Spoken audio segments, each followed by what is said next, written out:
We all know what it feels like when someone betrays us. The sting of the wound is sharp, and in that moment, there's an overwhelming urge to seek revenge, to make them feel the pain they've caused. It's an instinct that comes from deep within. But before you act, have you ever stopped to consider what this desire is doing to you, physically, mentally, and spiritually? When we hold on to anger, resentment, and thoughts of revenge, our body responds in ways that we might not even realize. Scientifically, anger triggers the release of stress hormones like cortisol and adrenaline. These hormones put your body in a constant fight or flight mode, making your heart race, your muscles tense, and your mind clouded with aggression. The longer you hold on to this energy, the more it affects your physical health. It can lead to high blood pressure, anxiety, digestive issues, and even chronic pain. Your body essentially becomes the battleground, suffering long after the initial hurt has passed. But here's where it gets deeper. From a spiritual perspective, this desire for revenge isn't just hurting your body, it's also harming your soul. The ancient teachings of karma remind us that everything we send out into the world comes back to us.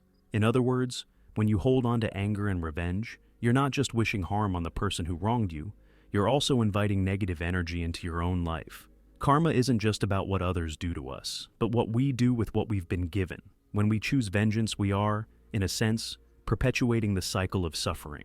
Moreover, we live in a universe that operates on frequency and vibration. Everything, from the smallest atom to the vast stars, is made of energy, each vibrating at its own unique frequency. When we hold on to anger, resentment, and thoughts of revenge, we align ourselves with low frequencies. These emotions are dense, heavy, and negative. They trap us in a cycle of emotional turmoil, draining our energy and preventing us from connecting to the higher, harmonious vibrations of peace, love, and compassion. In contrast, forgiveness and peace are frequencies of a higher order. Choosing forgiveness doesn't just relieve us of anger, it lifts us to a state of being that aligns with the expansive, loving energy of the universe. By forgiving, we rise above the destructive vibrations of hate and bitterness, and instead, vibrate in harmony with the natural flow of love and light. This shift is more than a metaphor. It's a spiritual truth. When we forgive, we connect with the true essence of the universe, one that is grounded in harmony, understanding, and grace. Forgiveness is a powerful act, not just for the person who wronged you, but for your own spiritual liberation. Forgiveness doesn't mean condoning the wrong, but rather letting go of the chains that tie you to the past. It means choosing to rise above the anger and the need for retribution, and finding peace in the face of betrayal. This is where true spiritual strength lies. Imagine the energy it takes to stay angry at someone for years. It takes a huge amount of your emotional and mental resources. But when you choose to forgive, you free yourself from that burden. You stop letting the actions of others control your inner peace. When you forgive, you stop carrying around the weight of the past, and instead, you step into a space of healing. You may ask, but how can I forgive someone who has hurt me so deeply?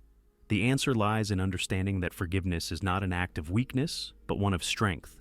It takes courage to rise above the desire for revenge and choose peace. When we choose to forgive, we stop the cycle of negativity and create space for something more powerful to emerge: love, understanding, and compassion. This is where wisdom comes in. The great spiritual teachers and philosophers have long understood the destructive nature of anger.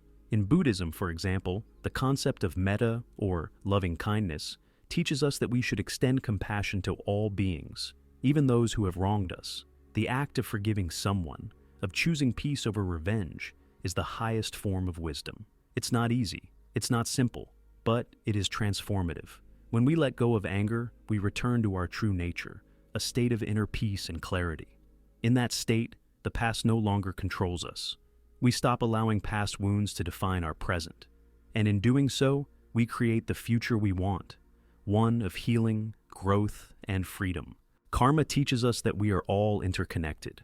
Whether you believe in karma as a spiritual law, or simply as the universal principle that what we put out into the world comes back to us, the truth remains the same. Our actions, intentions, and energies ripple through the fabric of existence. For those who believe in the law of karma, it is understood that every thought, word, and deed creates a wave that eventually returns to us in some form. Even if you don't view it through a spiritual lens, the concept holds. Our energy shapes the world around us. By choosing forgiveness and compassion, we create positive energy, not just for ourselves, but for everyone around us. We break free from the chains of the past, and we set ourselves on a path toward true spiritual freedom.